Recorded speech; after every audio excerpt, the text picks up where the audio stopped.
12 ridiculous things done by King Charles III's servants. King Charles III, or as they dub him, the pampered Prince of Wales, earns his name for his excessive reliance on his entourage. Long before ascending the throne of the British monarchy, his loyal attendants attended to his every whim, carrying out virtually all tasks on his behalf. Now, with the weighty crown atop his head, this dependency is poised to intensify, burdening his devoted staff with the escalating demands of a monarch. Keep watching as we explore the extraordinary lengths to which the king's servants go to cater to his every fancy. Number 1. There is no job guarantee with King Charles. Despite one's utmost dedication, King Charles III maintains his own strict preferences regarding the execution of his assignments. Surprisingly dependent on his staff, the monarch has shown no hesitation in terminating their employment at a moment's notice, regardless of their longevity or quality of service. Following his coronation in September, over 90 staff members were unexpectedly dismissed, causing widespread panic among the remaining employees. The Guardian reported that some of those laid off had been loyal members of the former Prince of Wales's entourage. In defense of these mass layoffs, the king's personal assistant claimed that Charles was simply adapting to his new role as head of the British monarchy. However, the justification provided by the king's personal assistant did little to quell the mounting concerns and discontent among the affected staff. The abruptness of the dismissals, coupled with a disregard for tenure and dedication, left many questioning the fairness and compassion of their new monarch.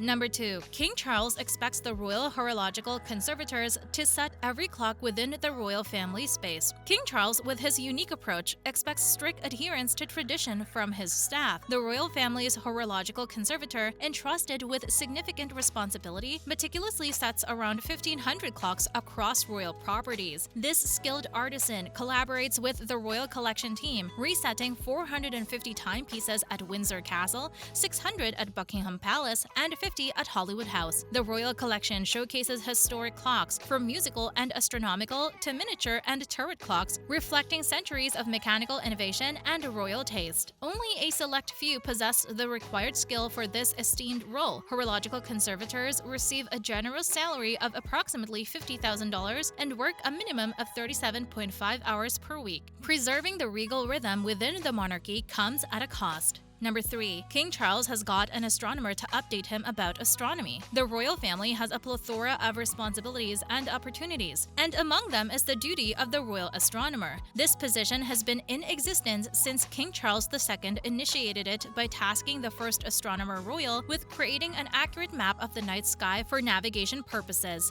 John Flamstein was appointed as the first royal astronomer by King Charles II, and he was a distinguished astronomer of his time, serving from 1675 to 1720. Flamstein played a crucial role in advancing the Royal Observatory's progress and provided the royal family with extensive knowledge of astronomy. Many royal astronomers have served different kings or queens of England since Flamsteed's time. Martin Rees, the Baron of Ludlow, currently holds the position of royal astronomer for King Charles III. The royal astronomer's role today is to provide advice to the monarch on astronomical matters, whatever they may entail. One may wonder how much the royal astronomer gets paid for their services today. However, the position is primarily an honorary one, and the astronomer royal only receives a stipend of £100 per year and is a member of the royal household. Number 4. King Charles has got a royal piper to wake him up every morning. The royal family clings tightly to its ancestral customs, those age-long traditions that have traversed the sands of time, never fading nor yielding. Amongst these revered practices stands the figure of the sovereign's piper, a position of great importance and privilege. This chosen piper, burdened with the solemn duty of rousing the king from his slumber, plays the haunting melodies of the bagpipes beneath the royal window each morning. For centuries, this ancient role has persisted, an unbroken chain extending back to the days of Queen Victoria over a century ago. With the morning sun casting its golden hues upon the kingdom, the royal piper assumes his place, poised to sound the clarion call. At the stroke of 9, when the hands of time align in perfect harmony, the bagpipes come alive in harmonious resonance. It is then that the realm steers from its dreamlike state, awakening to the soulful serenade of the pipes, skillfully performed by the chosen piper. Pipe Major Paul Burns, a man of great stature and musical prowess, held the esteemed position as the final piper for the late Queen Elizabeth II.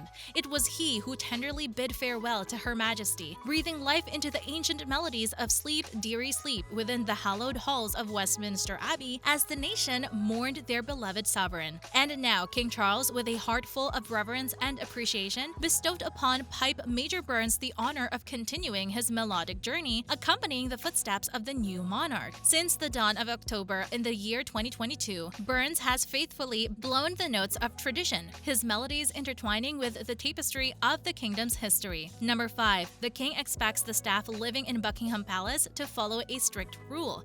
Working for King Charles and the royal family is no easy task. The king has strict rules and codes that his staff must follow. Staff members must know the details of the king's preferences and those of the rest of the royal family. It's a stressful job because they are responsible for all members of the royal family. Buckingham Palace is the official residence of the king and houses various offices, including media officers who protect the king's image in the media. One major rule that staff must follow is the no pet policy, which was initially laid down by the late Queen Elizabeth. Despite having 2 of his own dogs, King Charles has not made any changes to this rule. Staff members who live in Buckingham Palace are not allowed to have pets. It's a tough job that demands unwavering dedication.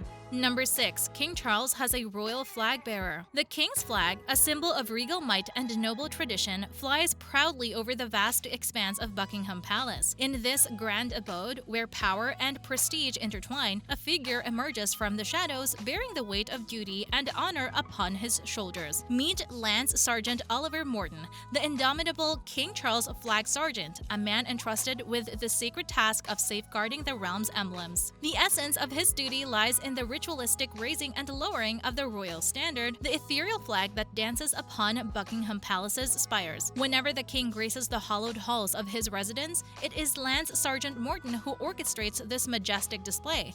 Not only does he tend to the royal standard, but he also pays homage to the Union flag, unfurling it when King Charles ventures beyond the palace walls. Number 7. The king has a Grand Carver. The job of the Grand Carver of England is as ancient as the monarchy itself. Every monarch throughout time has had one, and it's a job held in great esteem by the royal family. This job is traditional and vital, often passed down from generation to generation. The Grand Carver is employed by the king and has one solitary responsibility as a member of the royal household staff: to flawlessly carve and serve meat to His Majesty and the royal family during grand banquets and special occasions. The Grand Carver must be skilled in slicing meat into uniform portions of length and thickness, a duty that may seem odd in the present day, but is merely one of the many obligations that King Charles requires of his staff. Currently, the Earl of Denbigh and Desmond holds this esteemed position, an honor that he undoubtedly takes great pride in. Number 8. King Charles has a specific food standard that must be met by his staff. We all possess our own peculiarities when it comes to culinary preferences and standards, and King Charles is no exception. However, what sets him apart from many is the luxury of not having to prepare his own meals, a fact that shouldn't surprise us upon closer reflection. The king, in his dining habits, harbors a penchant for making peculiar demands that may appear ludicrous to the common folk. According to a source within the royal circle, when it comes to biscuits and other delectable treats, His Majesty insists that his staff pre-warm these delights to a specific temperature, otherwise he simply refuses to partake. Naturally, one can understand the predicament faced by those attending to his culinary whims, for who among them would dare to utter the word no to their sovereign? Consequently, whenever the king yearns for a biscuit, his devoted servants must ensure it is promptly pre-warmed to the precise temperature he desires. To accommodate His Majesty's sweet tooth, a warming pan is kept nearby, always ready to swiftly bring the biscuit to the king's preferred warmth. It is evident that King Charles possesses a great fondness for confectionery delights. The king has a modest breakfast and one main meal, skipping lunch. Personal chefs and close associates struggle to meet his unique requests, especially during grand state banquets. The king dislikes chocolate, coffee, and garlic at these events, putting a lot of pressures on servants to ensure his preferences are met. He enjoys a salad with a coddled egg and insists on a specific method of brewing green tea. There are more undisclosed preferences that contribute to his comfort, but his designated seat is always marked by a silver Maldon sea salt container. Number 9. King Charles waited for his staff to make room on his desk for him.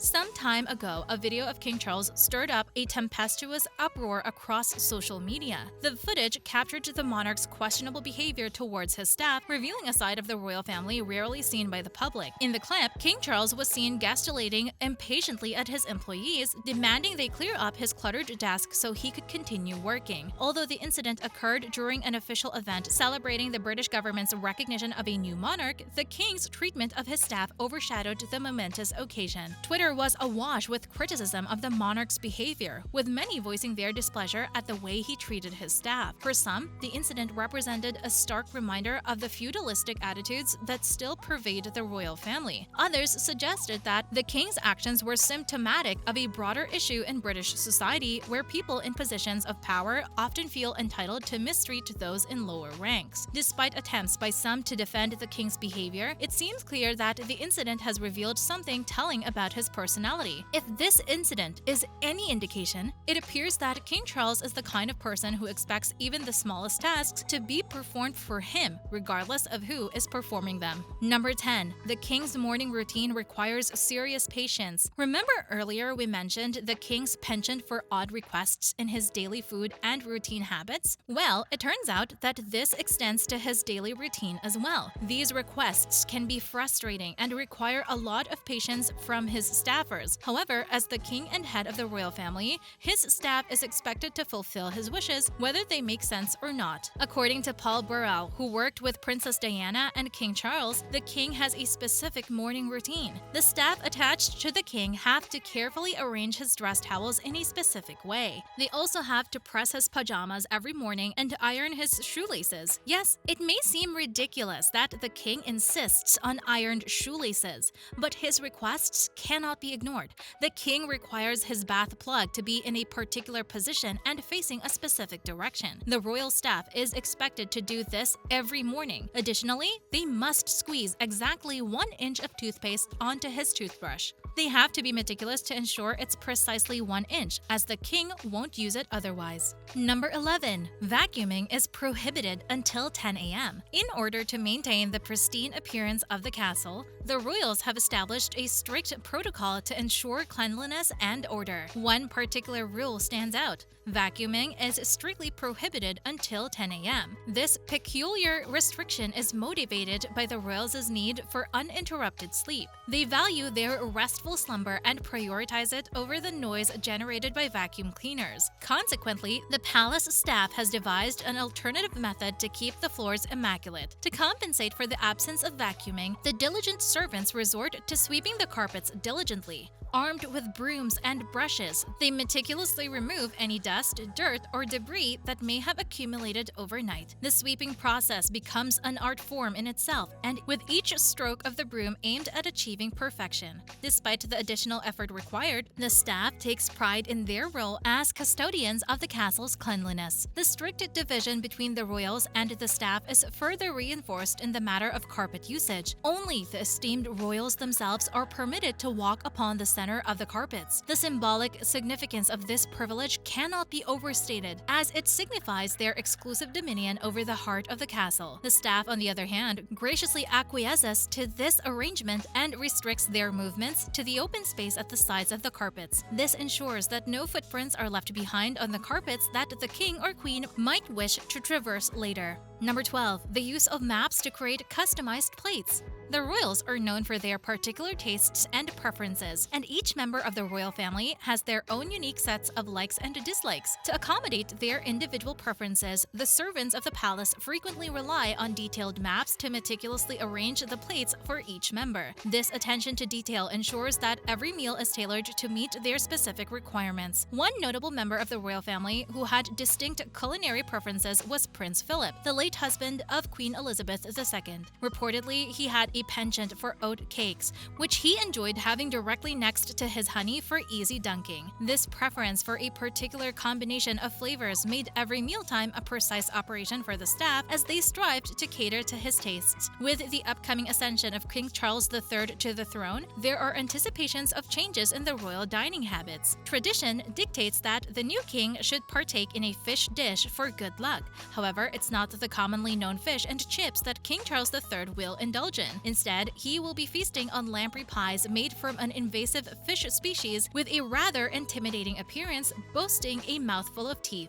The lamprey fish has been eradicated from UK waters, so it will be imported from the United States, adding an element of novelty and fuss to the royal dining experience. The royal staff members offer a plethora of services to the king and the rest of the royal family. With such an array of pampering, it's easy to conclude that being a member of the royal family, particularly the head, is a significant privilege. This may leave the rest of us scratching our heads in disbelief. Do you think King Charles deserves this? Share your thoughts in the comment section. Thanks for watching, and don't forget to like, subscribe, and share your thoughts on these roles in the comments section. Stay tuned for more updates from us, and thank you for watching. We look forward to seeing you in the next video.